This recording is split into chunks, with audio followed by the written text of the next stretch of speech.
Hey guys, it's DVD View Mag Collection. Today I'm going to be doing a DVD and Blu-ray update for November 2014. So let's get on with the video. Starting off with the DVDs, I got Videodrome, which is basically a David Cronenberg film starring James Woods and Deborah Hill. This was made in 1986, I believe, and it's basically a very strange film about a video or television company that basically broadcasts very sick and sadistic film. And it's pretty much based around this guy who runs this organisation, and he basically gets his videos from a company called Videodrome, who basically distribute and exploit sadistic porn, pretty much. But it's definitely a very weird film. Sorry if I went too in depth with that.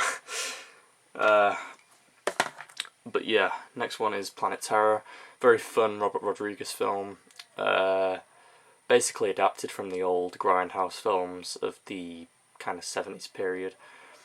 But this is completely written and directed by Robert Rodriguez, and I believe it's written by him. Yes, it is. But very fun. Bruce Willis is in it for like, 5 minutes of the film, and still gets the front cover. His role's not even that big in the film, but yeah, anyway. Next we've got The Raven, Edgar Allan Poe adapted story, of course, starring Vincent Price, directed by, what's he called, Roger Corman. This is a very kind of light-hearted horror, if you will. Very fun storyline. I'd probably recommend this to any age range. But yeah.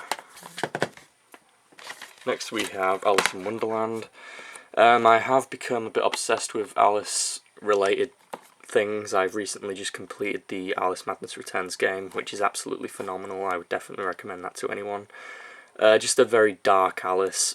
This obviously is a light-hearted animation, but this was also very fun to watch because I'd never before seen the original Alice, and yeah. Next is a film called Maniac, which is an 80s slasher film. Special effects by Tom Savini, and it's basically about a guy who, as the title illustrates, is a maniac, and yeah, what more can you really say? He's going around killing women, and he collects mannequins which he treats as normal people. And yeah, it's a very kind of sick but fun film, if you know what I mean. Next is a shameless release of Phantom of Death. I actually lent this to my friend who also enjoyed it, so if that persuades any of you to buy it, then yeah. It's directed by Ruggero Deodato, basically the same guy who did Cannibal Holocaust and House on the Edge of the Park. And it's more story than horror, in my opinion. It's not really that much of a horror film. It does have a few gruesome deaths, but it's basically about a guy who has a condition, which I will try and find now. Well, I can't pinpoint the name, but he basically has a condition which makes him age. And usually it's diagnosed in younger years, but he has the rare case of being diagnosed with the disease in his middle-aged period of his life. And yeah, it's just basically about the struggles of that. It's about love, it's about quite a lot of things. I'd definitely recommend it. Next one, we have two Rob Zombie films. First we have House of a Thousand Corpses. I actually purchased this like a year ago, never actually got around to watching it. I think I put it on once in that year and had to turn it back off because I just couldn't get into the film. But I watched it all the way through this October, and it's a pretty weird film. I mean, I was actually looking forward to the end when it got round to that. Sherry Moon, basically the best element of this film. But yeah, it's quite an odd film, not particularly in a good way. It's kind of tedious as well. But it was a decent watch. I mean, I'll watch anything that Rob Zombie produces, but yeah, it wasn't that great.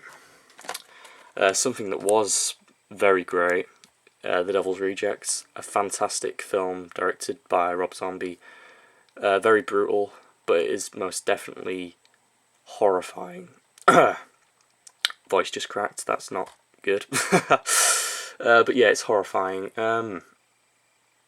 And I need to be more descriptive, so basically it's about these three murderers who go around killing people. This sheriff wants retribution, he wants revenge for them killing his brother, so he basically captures them and inflicts pain on them in the same way they would their victims.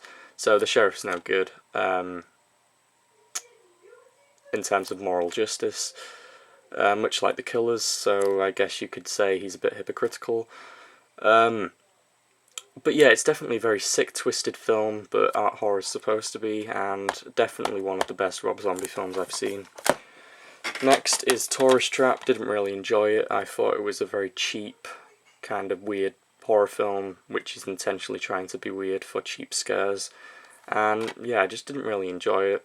The mannequins are quite creepy in the film, so if you don't like mannequins, you might not like this film. If you like being scared by mannequins, you might like this film.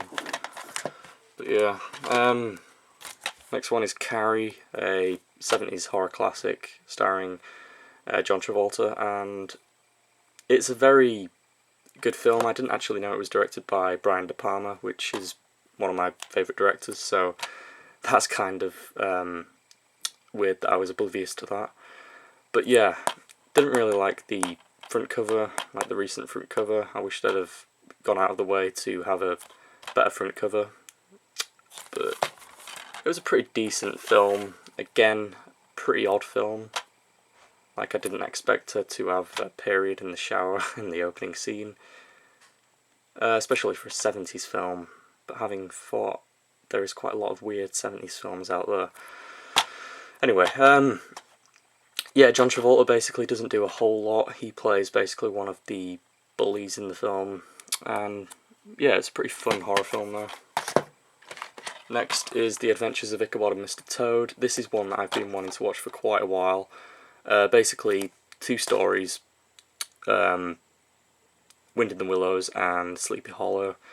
Wind in the Willows, well, both happen in the same order.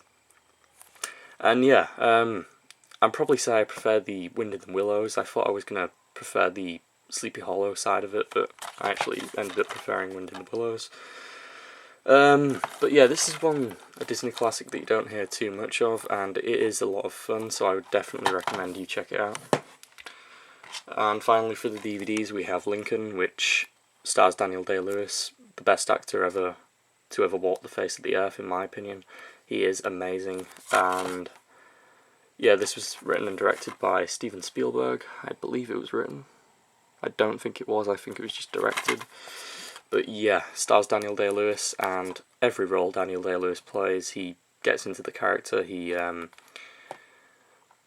of adopts that role and becomes that role, and that's what I admire so much about him. I mean, President Lincoln, as charismatic and prominent as he is, Daniel Day-Lewis was able to manipulate the foundations of the role and actually get into becoming Lincoln, and I think that was brilliant. Even appearance-wise, he was, so captivating. Now on to the Blu-rays, which there's 7. First, I'll show the one that I showed in my previous video, and it is Caligula. Won't talk too much about this, but it is a Arrow release, and yeah, I've shown it in my last video, so go check that out. Next one is, next two are Alfred Hitchcock films. First is Rear Window, which is a fantastic story. It stars James Stewart and Grace Kelly, which both fantastic, and yeah, it's a very simplistic storyline, but fantastic cinematography, brilliantly directed and acted by James Stewart. Yeah, fantastic. I really did enjoy this one. Next one is North by Northwest, and Cary Grant. This is the film that introduced me to Cary Grant. I now think he's amazing. But yeah, North by Northwest, fantastic story, possibly one of my best Hitchcock films, if not the best Hitchcock film. And this is the 50th anniversary Blu-ray edition, looks stunning on Blu-ray. I would definitely recommend this film. Basically it's about I believe he's a lawyer, and he just gets himself into a whole lot of trouble. Like government's spies mistake him for somebody that he's not. Basically just gets falsely recognised throughout the full film, and it's definitely a great one to pick up if you're just getting into Alfred Hitchcock films, because I thought it was brilliant. Next one is Stallone in Lock Up. This is a great Sylvester Stallone film. He plays the protagonist, who basically gets, I think he gets falsely accused and locked up in prison, and has a sentence that doesn't justify what he did, but I could be wrong there, but because it's been quite a while since I've seen it. But yeah, it was a great film, and I'm probably going to have to watch this again. All of the films here I haven't seen in months. I should have done this update sooner. But yeah, it was a brilliant Sylvester Stallone film. Next, Deadly Blessing. Didn't think too much of this, thought I was going to enjoy it, but didn't. Wes Craven, so that's probably why I thought I was going to enjoy it, but it wasn't a whole lot great, in my opinion. It just wasn't very good. Basically set in an Amish town, and it's just basically cursed, I believe, and yeah, I really can't remember what happened. I wasn't really engrossed in it that much. And finally we'll finish on the 2 Monsters Inc. movies, which I picked up from As the Living, I believe. But yeah, I got them both on Blu-ray, and I think I did need to have them on Blu-ray because I haven't ever owned these prior to actually picking them up on Blu-ray. I never owned them on DVD or anything. I watched Monsters University online, thought it was absolutely amazing, so can't wait to watch that again in Blu-ray quality. And Monsters Inc. I've always been a fan of. I think I went to see it when I was younger, but yeah. So yeah, that was my Blu-ray and DVD update. Please rate and subscribe, and goodbye.